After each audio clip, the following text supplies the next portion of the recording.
Hello friends, आज हम लोग पढ़ेंगे राम लक्ष्मण परशुराम संवाद का थर्ड पैराग्राफ। सेकंड तक हम पहले ही पढ़ चुके हैं, जिसमें आपने देखा कि परशुराम जी अपनी वीरता का बखान करते हैं, अपने फरसे की ओर इशारा करके लक्ष्मण को डराने की कोशिश करते हैं। उसी के आगे से अब हम देखेंगे। बिहसी का मतलब होता है हंसना, हंसकर बोलना। कहते हैं कि बिहसी लखुन बोले मृदुबानी, अहो मुनीस महाभट मानी। कहते हैं लक्ष्मण जी हंसकर मधुर वाणी में बोलते हैं, अहो मुनीश्वर, आप अपने को बड़ा भारी योद्धा समझते हैं। मुनीस महाभट मानी यानी बहुत भारी, बहुत बड़ा योद्धा समझते हैं। लक्ष्मण जी किससे कह रहे हैं? परशुराम जी से कह रहे हैं। पुनि पुनि मोहि दिखाओ कुठारू यानी बार बार मुझे अपनी कुल्हाड़ी दिखा रहे हैं। चहत उड़ावन फूक पहाड़ू, क्या आप मुझे फूक से उड़ा देना चाहते हैं, अर्थात फूक से पहाड़ उड़ाना चाहते हैं आप। लक्ष्मण जी भी थोड़ा सा क्रोधित हो जाते हैं और उनसे कहते हैं कि पुनि पुनि मोहि दिखाओ कुठारू, आप मुझे बार बार अपनी कुठारू दिखा रहे हैं, अर्थात कुल्हाड़ी दिखाते हैं। चाहत उड़ावन फूक पहाड़ू, कहते हैं क्या आप मुझे फूक से पहाड़ू मतलब पहाड़ उड़ा देना चाहते हैं।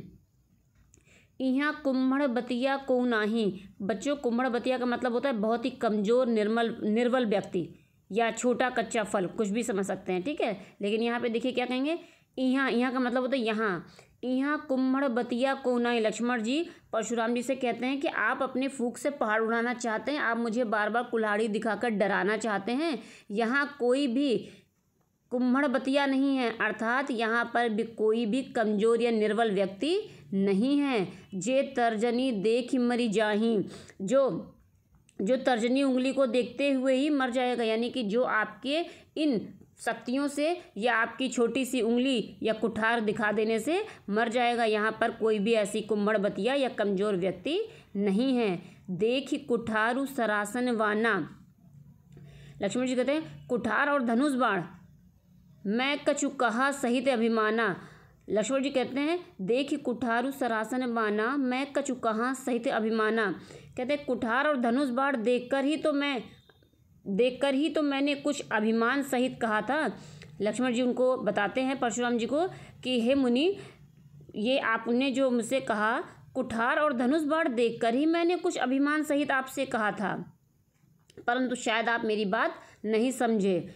भृगुसुत समुझ जनेऊ बिलोकी, जो कछु कहूँ सहो ऋषि रोकी। कहते हैं हे मुनिवर, भृगवंशी समझकर और यज्ञोपवीत देखकर तो जो कुछ भी आप कहते हैं मैं उसे भी अपने क्रोध को रोककर सह लेता हूँ। जैसा कि आप लोगों को पता है कि राम जी बड़े शांत स्वभाव के थे और लक्ष्मण जी बड़े गुस्सैल थे। उन्हें बहुत जल्दी गुस्सा आती थी, बड़ी तीव्रता से गुस्सा आ जाती थी, तो सारे लोग उनके स्वभाव से परिचित थे। तो लक्ष्मण जी अपने बारे में बताते हैं कि भृगुसुत समझ जनेऊ बिलोकी, भृगुवंशी समझकर और जनेऊ बिलोकी यानी यज्ञोपवीत, आपका यज्ञोपवीत देखकर ही जो कुछ कहूँ सहो ऋषि रोकी, आप जो कुछ भी कह रहे हैं उसे मैं सह रहा हूँ। ऋषि रोकी, ऋषि का मतलब होता है क्रोध। मैं आपकी कही गई सारी बातों को आपका यज्ञोपवीत और भृगुवंशी होकर देखकर ही मैं आपकी बातों को, अपने क्रोध को रोककर सह लेता हूँ। सुर महिसुर हरिजन अरुगाई, कहते हैं लक्ष्मण जी कहते हैं हमरे कुल इन पर न सुराई। लक्ष्मण जी कहते हैं आपने तो अपनी वीरता का बखान कर लिया, अब आगे सुर महिसुर हरिजन अरुगाई, देवता ब्राह्मण भगवान के भक्त और गाय, यानी सुर महिसुर हरिजन अरुगाई, यानी कि क्या उन्होंने कहा, देवता ब्राह्मण भगवान के भक्त और गाय, इन पर हमारे कुल में वीरता नहीं दिखाई जाती। यानी हमरे कुल इन पर न सुराई मतलब वीरता, यानी हमारे कुल में इन चारों पर किसी प्रकार की कोई वीरता दिखाई नहीं जाती। क्यों नहीं दिखाते हैं, आगे देखिए। बंधे पाप अपकीरति हारे, मरतहु पाप परियो तुम्हारे। क्या कहते हैं, क्योंकि इन्हें मारने से पाप लगता है, यानी बंधे पापू अपकीरत हारे, अगर इनको मारेंगे तो इनसे हमको पाप लगेगा। और मारता हूँ पाप पर यो तुम्हारे, और अगर इनसे हार जाते हैं तो अपयश मिलता है। लक्ष्मण जी परशुराम जी से कहते हैं कि हमारे कुल में इन चारों पे हाथ नहीं उठाते, अर्थात इन पे आक्रमण या मारते नहीं हैं। क्यों? क्योंकि अगर हम इनको मारते हैं तो पाप लगता है, और अगर हम इनसे हार जाएंगे तो अपयश मिलता है। कोटि कुलिस सम बचन तुम्हारा, व्यर्थ धरऊ धनु बानु कुठारा।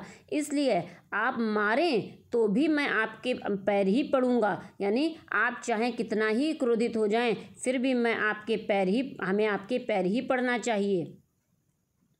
व्यर्थ धरऊ धनु बानु कुठारा, यानी कि आप तो बेकार में ही आपने, कहते हैं कोटि कलुष सम बचन तुम्हारा, कह रहे हैं आपने तो बेकार ही ये धनुष बाण और वज्र धारण कर रखा है। आपने ये सारी चीज़ें यानी बेकार ही धारण कर रखी हैं। क्यों? कोटि कलुष सम वचन तुम्हारा, आपका एक एक वचन करोड़ों वज्रों के समान है, तो आपने ये धनुष बाण क्यों रखा है? अर्थात कहने का मतलब है आप बोलते ही इतना वज्र के समान तीखा और कड़वा हैं, तो आपको इन धनुष धारण करने की क्या आवश्यकता है? जो बिलो की अनुचित कहो क्षमहु महामुनि धीर। अब लक्ष्मण जी अपनी सारी बात कहने के बाद में कहते हैं कि इन्हें देखकर यदि मैंने कुछ अनुचित कहा हो तो हे महामुनि मुझे क्षमा करें, मैं क्षमा चाहता हूँ आपसे। सुनि सरोस भृगुवंशनी मणि बोले गिरा गंभीर। यह सुनकर भृगुवंश मणि परशुराम को क्रोध के साथ गंभीर वाणी में वो आगे उनसे कुछ कहते हैं। अब इसकी आगे की वार्तालाप बच्चों हम लोग आगे के पैराग्राफ में पढ़ेंगे।